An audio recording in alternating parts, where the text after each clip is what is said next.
పాటు water melon, కర్బూజా, బొప్పాయి, ఈ 3 ఫ్రూట్స్, జామ పండు, ఈ 4 ఫ్రూట్స్ హ్యాపీగా తినొచ్చు ఎవరైనా కానీ. షుగర్ పేషెంట్ ఎస్పెషల్లీ ఈ 4 ఫ్రూట్స్ తినాలి. అవును సార్. అంత హ్యాపీగా తినొచ్చు. మళ్ళీ మీరు ఒక 1 వీక్లో నేను చెప్పిన ఐటమ్ వాడుతూ 1 వీక్లో 3 పూటలు మ్యాంగోస్ తినొచ్చు. అది ఎలాగనేది షుగర్ నార్మల్ అవ్వడానికి వర్కౌట్ అయ్యే మీకు మంచి పని చెప్తాను.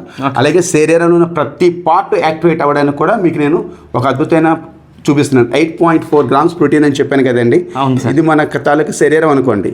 శరీరంలో మనం తీసుకునే ఆహారం ఏదైతే ఉందో, తాగే నీరు ఏదైతే ఉందో, వ్యయం చేయకపోవడం, వ్యయం ఎక్కువ చేయడం, ఇలా పొల్యూట్ అయిపోతుంది శరీరం అంతా కూడా. అవును సార్. మీరు ఇంట్లోనే ఇలా ఏదైనా మీరు వాడుతున్న ఏదైనా కానీ, షేక్స్ ఏవైనా కానీ, ఏదైనా ప్రోటీన్ పౌడర్ కానీ వాటర్ వేసుకుని ఐడిన్ వేయండి చాలు. అందులో నేను ఏం చేస్తానంటే జస్ట్ మన తాలూకా పౌడర్ వేసాను అంతే. 84 గ్రామ్స్ పౌడర్ వేసాను. ఏమైందో చూడండి. ఇలా ఒళ్ళులో ఏ ప్రోడక్ట్ అయినా ఇంత దీనిగా మీకు యాక్టివేట్ చేస్తుందా? అంత పాయిజన్ అయిన ఆహారం మళ్ళీ మీరు పైకి వెళ్ళారు. నికోటిన్ మనం సిగరెట్ తాగం, 3rd పర్సన్ మళ్ళీ సిగరెట్ దొరికిన సిగరెట్ పొగ మనకి పీల్చవలసి వచ్చింది. అప్పుడు కూడా మనకి ఇది ప్యూరిఫై చేస్తుంది. అలాగే మీరు ఇప్పుడు ఎండ విపరీతంగా ఉంది, తీవ్రత